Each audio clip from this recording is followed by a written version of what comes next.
Starts with a tickle in your nostrils, a little sensation, no pain, no pressure, a tiny presence. Your breath passes over, wetting the inside of your nostrils. You sniff, you wipe your nose, an action barely registering. This movement only takes a couple of seconds, but it's one that you will do multiple dozens of times every day without even thinking twice. You feel something wet on the back of your hand. You look down, the fluid is red, and as you stare, the sticky liquid starts forming in the rims of your nostrils. Small rivulets tend to the edges of your philtrum, which is held together only by its own viscosity.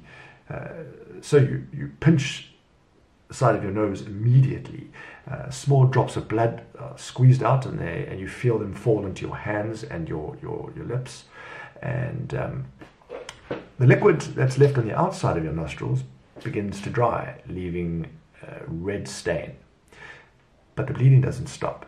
As the pressure begins to build, as your veins start leaking cargo, and as you tilt your head back, you start feeling the blood trickle down the back of your mouth. So you want to be as still as possible. You keep your head steady.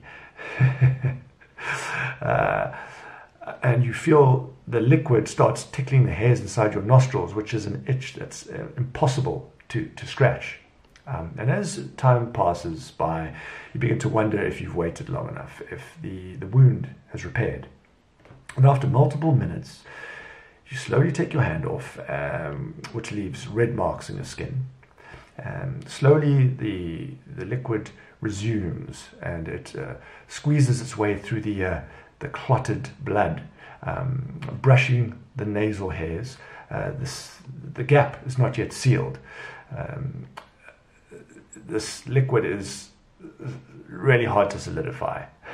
So you put your hand back, squeezing out a jet of clotted blood, and resign to the fact that you might have to wait longer.